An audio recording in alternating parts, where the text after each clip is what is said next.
Watch and learn how you can decorate a beautiful piped cake like this for Christmas, and you will learn skills that you can use for any cake you decorate. So, to save time, I've started off with a cake that's already decorated with a layer of buttercream. I will put videos in the description section showing you how to get to this stage. So, next, I'm going to color my buttercream. So I'm using American buttercream, which is my absolute favorite. It's very easy to make, easy to use. So if you are new to cake decorating, I would highly recommend using American buttercream. I use gel food coloring because it doesn't alter the buttercream too much and you get vibrant colors. So try using gel food coloring for coloring your buttercream. Now I'm going to show you a super easy trick on how to get buttercream into a piping bag. Now that's not M&M's. That's where I store my piping tips. Well, because it works. So what you do is you want to snip off the end of your piping tip. It needs to be big enough for the tip of the piping tip to show, but not too big that it falls out or that the seams are showing. So just like that. Now what you do is you take a glass and you put the piping bag into the glass and fold the edges of the piping bag around the glass just like that, and this is going to be like your holder.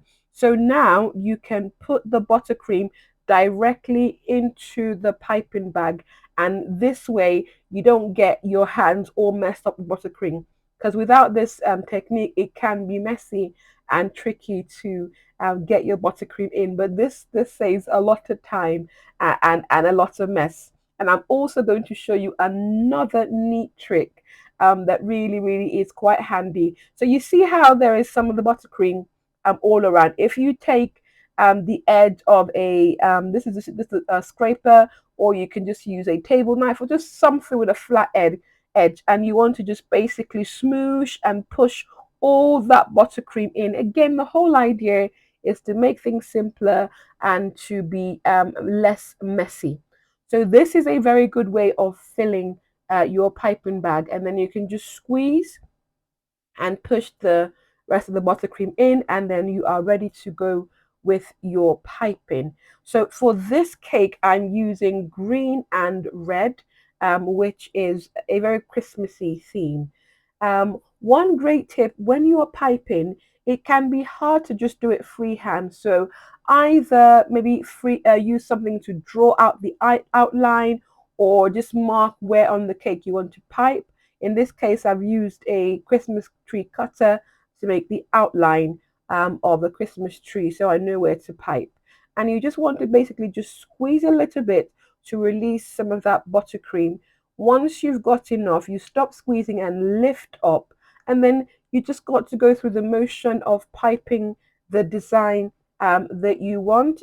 Look at there, I've made a little hole in the piping bag so you can see that some of the buttercream is sipping out, but it will work. But sometimes if the hole is too big and you have a lot of buttercream seeping out, then you've just got to rearrange and put it into a new piping bag. So this is the bit that is easy but a little bit tedious. You just literally just gently piping onto the cake. So the until green you've got the piping tip outline I've used is an 18 piping tip, and for the red one I'm using a slightly larger one.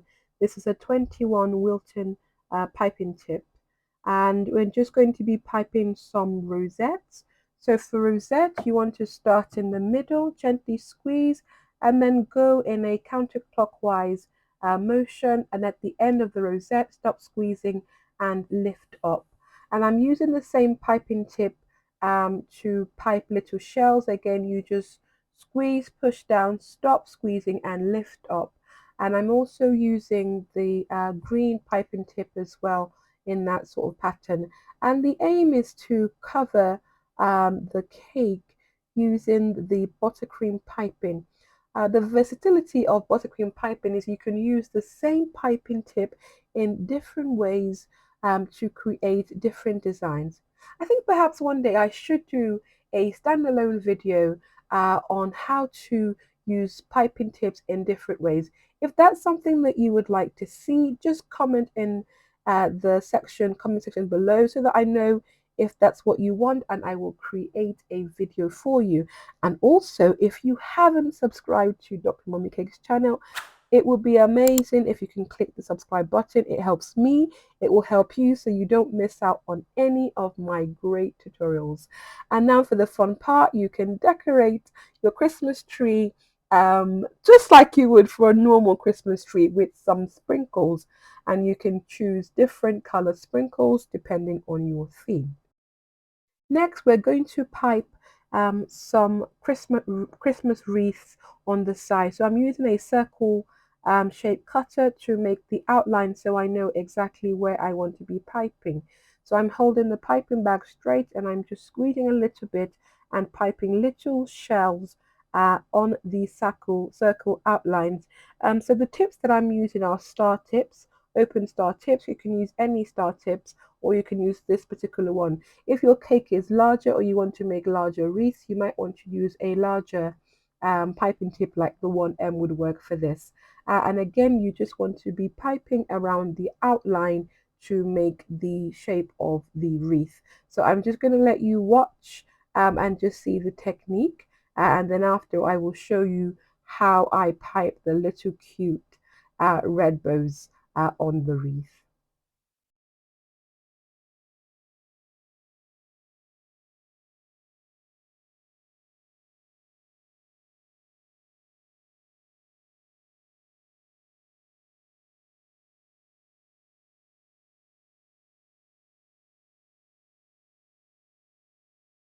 Again, you're going to see how versatile piping tips are. We're using the same piping tips to make the bow. You just want to do two shells in a bow shape and then just a tail on either side to make a cute little bow to go on your Christmas wreath.